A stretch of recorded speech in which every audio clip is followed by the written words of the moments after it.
Hello guys, this is Abhinav Sahu. Welcome to my channel AS Academy. If you are in class 9 or 10 then my channel will be helpful to you. यहाँ पर हम class 9 और 10 की maths और general science की पढ़ाई करेंगे। तो आज हम 9th की मैथ से शुरुआत करते हैं, सेट चैप्टर से शुरू करते हैं क्योंकि इस चैप्टर की कुछ टर्म्स और सिंबल्स आपको यूज़ करने पड़ेंगे अलग चैप्टर में, इसलिए चलो शुरू करते हैं set chapter. What is set? First set की डेफिनेशन समझते हैं। सेट का डेफिनेशन है well defined collection of objects. Collection of objects आप जानते हैं घर में कुछ ये फर्नीचर का सेट है, आप कुछ लोग भी बोलते हैं बुक का सेट, बुक सेट, और वैसे ही कुछ बोलते हैं। तो सेट वर्ड तो आप हर कहीं सुने होंगे, बट यहाँ पर डेफिनेशन के साथ से सुनिए। Well defined collection of objects. Collection of objects तो आपको समझ आ गया, ऑब्जेक्ट का कलेक्ट करना। तो वेल डिफाइंड का मीनिंग समझते हैं। वेल डिफाइंड का मीनिंग क्या है? इसके जो फादर हैं सेट के, जॉर्ज कैंटर जी हैं। इसके फादर जॉर्ज कैंटर पहले सेट के प्रवर्तन किए थे। और उसके बाद हम एग्जाम्पल को चलते हैं, एग्जाम्पल से समझते हैं कि वेल डिफाइंड का मीनिंग क्या है। First example, collection of vowels of English alphabet. तो भावेल्स को बोलते हैं A, E, I, O, U। तो इन पांचों हैं इंग्लिश अल्फ़ाबेट के भावेल्स, और आपके लिए भी वही पांचों हैं, मेरे लिए भी वही पांचों हैं। वेल डिफाइंड का मीनिंग समझ में आ गया। भावेल्स, 5 भावेल, आपके लिए भी 5 भावेल, मेरे लिए भी वही 5 है। तो ये हो गया वेल डिफाइंड। वेल डिफाइंड ये कलेक्शन था पहले, जब वेल डिफाइंड हुआ उसके बाद सेट हो गया। यहाँ से आपको एक समझ आनी चाहिए, हर कलेक्शन एक सेट नहीं हो सकता। हर कलेक्शन एक सेट नहीं हो सकता, बट हर सेट एक कलेक्शन है।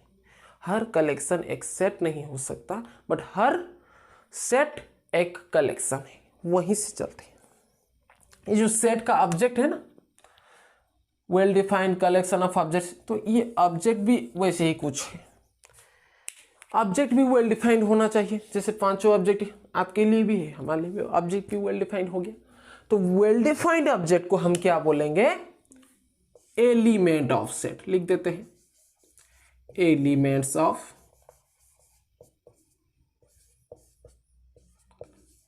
सेट।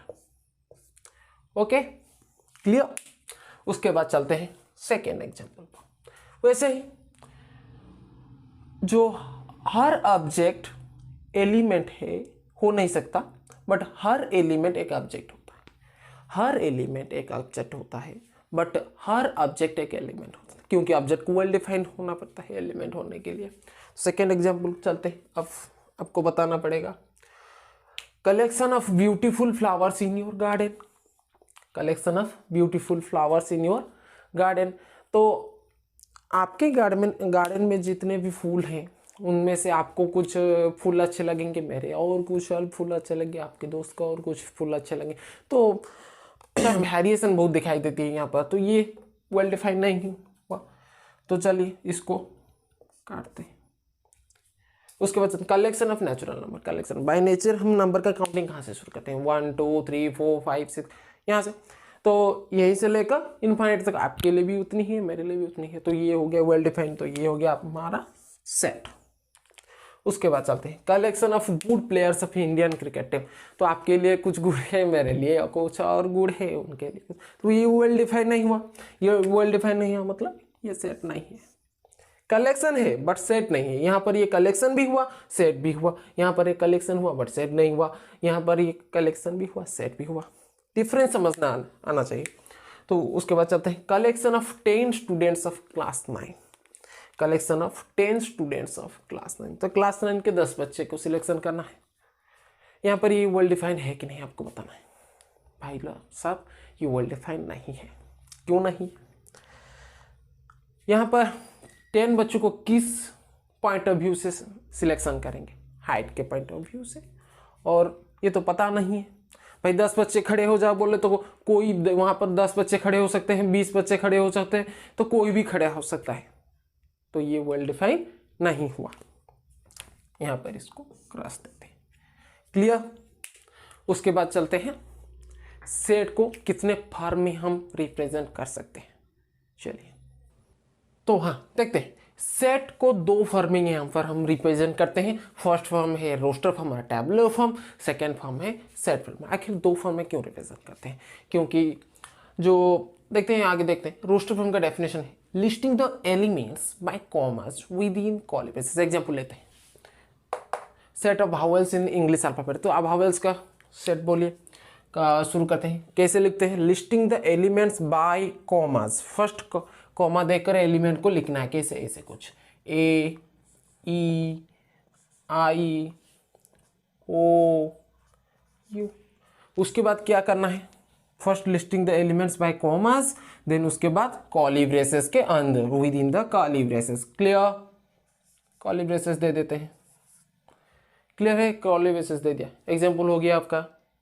उसके बाद चलते हैं सेट बिल्डर फॉर्म को। सेट बिल्डर फॉर्म का डेफिनेशन क्या है? It is described by a characterising property. तो it is described by a characterising property. इसमें एक कैरेक्टराइजिंग प्रॉपर्टी का नीड होता है। तो उसका जो कैरेक्टराइजिंग प्रॉपर्टी है क्या है? वावेल इन इंग्लिश अल्फाबेट, वही है। कैसे लिखेंगे? इसको भी कर्ली ब्रेसेस के अंदर लिखेंगे, बट ऐसे कुछ लिखते हैं। एक्स, एक्स जानते हैं ना, unknown variable. X such that x, इस साइन का मीनिंग होता है such that. Such that x, such that x is a vowel in English alphabet। उसके बाद कर्ली ब्रेसेस समाप्त। क्लियर? क्यों हम सेट बिल्डर फॉर्म को यूज करते हैं? क्योंकि जो टैबुलर फॉर्म है आगे जाकर वो लेंदी हो सकता है। कि आपको बोला जाए तो नेचुरल नंबर का सेट बोलिए, तो वहाँ पर आप क्या इन्फाइनाइट तक लिखते ही रहेंगे। यहाँ ऐसा नहीं लिखना है, तो यहाँ पर क्या यूज़ करेंगे? सेट बिल्डर फॉर्म यूज़ करेंगे। आपको बता दिया रैशनल नंबर का, तो रैशनल नंबर को हम रिप्रेजेंट यहाँ पर तो कर ही नहीं सकते, उसके यहाँ पर करेंगे। एग्जाम्पल लेते हैं, उसका भी एग्जाम्पल हम लेंगे। क्या होता है या कुछ सेट्स हैं जिसको कि टैबुलर फॉर्म में रिप्रेजेंट करना पॉसिबल नहीं, उसको हम सेट बिल्डर फॉर्म में रिप्रेजेंट करते हैं, और उसका कैरेक्टराइजिंग प्रॉपर्टी जो है उसको ही शो करके हम सेट बिल्डर फॉर्म में रिप्रेजेंट कर सकते हैं। चलो चलते हैं और एग्जाम्पल्स की ओर। तो चलो बच्चों आके देखते हैं सेट कैसे नंबर सिस्टम में यूज होता है। एग्जाम्पल से सीखेंगे। तो first example number 1, set of natural number n। इसको डिनोट करते हैं n। बाय नेचर हम नंबर काउंटिंग कहाँ से शुरू करते हैं? इसको हम बोल चुके हैं 1 2 3 4। जनरली 1 से ही शुरू करते हैं काउंटिंग करना, तो उसको बोला गया नेचुरल नंबर। देखिए यहाँ पर फर्स्ट फॉर्म जो है टैबुलर फॉर्म है, सेकेंड फॉर्म हम सेट बिल्डर फॉर्म में लिखे। सेट बिल्डर फॉर्म में तरह तरह से लिख सकते हैं। फर्स्ट देखते हैं, ये टैबुलर फॉर्म समझ में आ गया। उसके बाद देखते हैं x such that x is a natural number. तो आपको किसको रिप्रेजेंट करेंगे? इसी को ही तो रिप्रेजेंट करेंगे ना। कैरेक्टराइजिंग प्रॉपर्टी हो गया नेचुरल नंबर। क्लियर? उसके बाद चलते हैं और एक लिखा है X such that X belongs to N. इस साइन का मतलब है बिलोंग्स टू।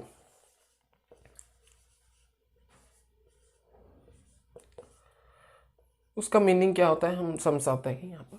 सपोज एक सेट है ए बी सी डी, तो ए क्या है? एक एलिमेंट हुआ किसका? इस सेट का। सपोज इस सेट को हम डिनोट करते हैं ए से। क्लियर? तो हम यहाँ पर ऐसे कुछ लिखेंगे ए बिलोंग्स टू ए। ए एक एलिमेंट हुआ ए का। ऐसे भी लिख सकते हैं A belongs to A B C D. Clear? चलो, इस साइन का मतलब होता है बिलोंग्स टू। याद रखना सेट ऑफ होल नंबर, यहाँ पर एक और मेंबर ऐड हो जाएगा, वो है हमारा प्यारा सा नन्हा सा 0।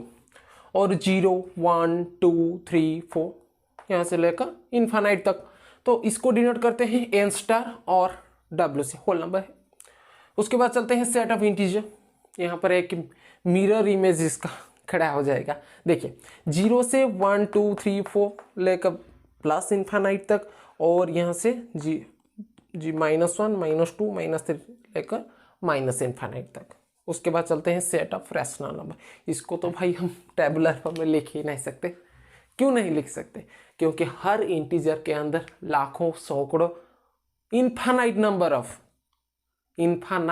ऑफ रैशनल नंबर्स हो सकते हैं। तो इसको हम ऐसे रिप्रेजेंट नहीं कर सकते। चलते हैं, set of rational number Q equal to R, R is a rational number such that को ऐसे भी कुछ लिखते